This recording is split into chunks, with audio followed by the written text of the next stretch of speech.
Welcome to The Explainer. Today we're going to tackle something huge. Eckhart Tolle's take on why the law of attraction just doesn't seem to work for so many of us, and how a tiny shift in your awareness can change absolutely everything. So, here's how we're going to break this all down. First up, we'll get into something called the story of suffering to understand the real root of our problems. Then, we'll hit the 3 big mistakes we all make, focusing on what we don't have, fighting against the present moment, and getting caught in the ego's trap. And we'll wrap it all up by uncovering where your true power actually is.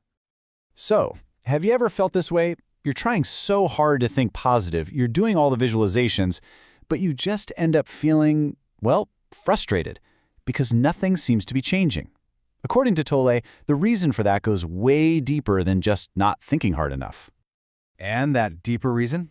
Well, it all starts right here, with what Tolle calls the story of suffering. You see, we have this fundamental misunderstanding. We think our problems are our life situations. But, as we're about to find out, the real issue is the story our mind is constantly telling us about those situations. Okay, so check this out, because this is the core idea. On one side, you have the situation. It's just a neutral, objective fact. You're in a long line. You got a bill in the mail. That's it. But on the other side, you have the narrative. That's the voice in your head that jumps in and says, "This is awful," or "I'm a failure." Realizing that these two things are separate, that's a total game changer. And you know what? This isn't some brand new concept. The ancient Stoic philosopher Epictetus was talking about this exact thing over 2,000 years ago. Just getting that the story is the source of the pain, not the event itself, man, that is the first massive step toward freeing yourself from all that mental baggage. So once you start seeing how those negative stories work, it shines a huge spotlight on the first big mistake people make with the law of attraction. They're trying to manifest from a place of lack, a scarcity mindset that's built on those very same stories. And this is absolutely crucial. You just can't attract abundance if your entire focus, your entire consciousness is stuck on what you don't have, right? If you're constantly thinking, "I need more money," or "I need a partner," you're basically shouting lack out into the universe. The fix is to shift into a state of fullness, right here, right now. Okay, but how do you actually do that? It sounds nice, but what are the steps? Well, first, it's about appreciation. Just start noticing the abundance that's already here. The air you're breathing, a stranger's smile, anything. Second, give. It creates this flow of positive energy. It doesn't have to be money, it can be a kind word or a compliment.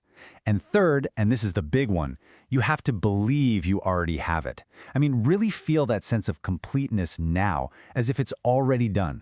And that idea of feeling it now leads us straight into the second mistake. And honestly, it's something we all do all the time. We resist the now.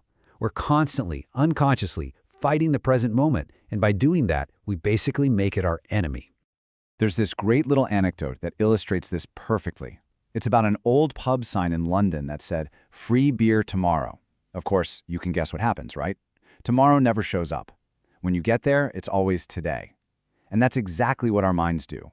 They're always promising happiness in some future that never actually arrives. So when you argue with reality, when you're thinking, this shouldn't be happening, you're literally setting yourself up for misery. I mean, it's kind of insane when you think about it, right? You can't argue with what is. Real power comes from the exact opposite, saying a deep, uncompromising yes to this moment, whatever it looks like. And that's not being a doormat. It's a powerful, active acceptance. And that right there is the heart of everything. Your entire life, every single second of it, happens in the present moment.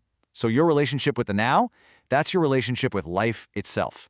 Making it your friend, your ally, instead of your enemy, that's probably the most important shift anyone can ever make.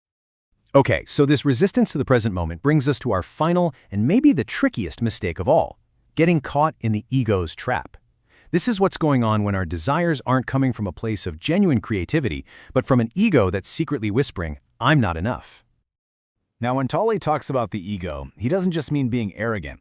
It's way more subtle. He means that mind-made sense of self. It's that voice in your head that is totally identified with its stories, its past, its emotions, and because it's just a thought form, it has this built-in feeling of being incomplete, so it's always looking for the next thing to complete it. Think of it like this. Your identity has 2 dimensions. There's the horizontal one, that's you as a person.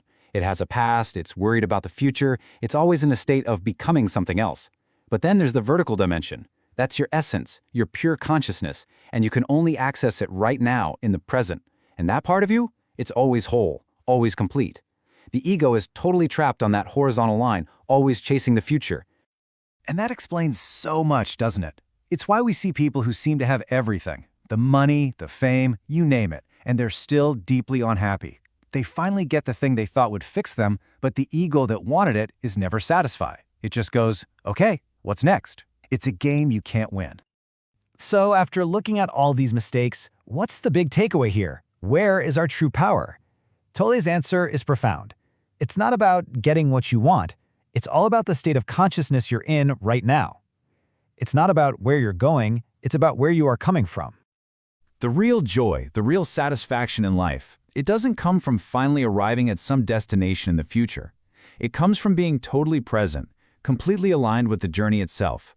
Because really, the journey is all we ever have, and it's always happening right now. Put it this way, the future you're going to experience is a direct reflection of your state of consciousness right now. A future that's created from a present moment of peace and fullness is going to look a whole lot different than one created from resistance and lack. It's that simple. So let's end with a really powerful question from Tolle. I want you to ask yourself this right now. What problem do I have in this exact moment? Not in an hour, not tomorrow, right now. If you really let go of the mental story, the narrative about what's wrong, you'll find that in the simple reality of this instant, there is no problem. And that right there is your true place of power.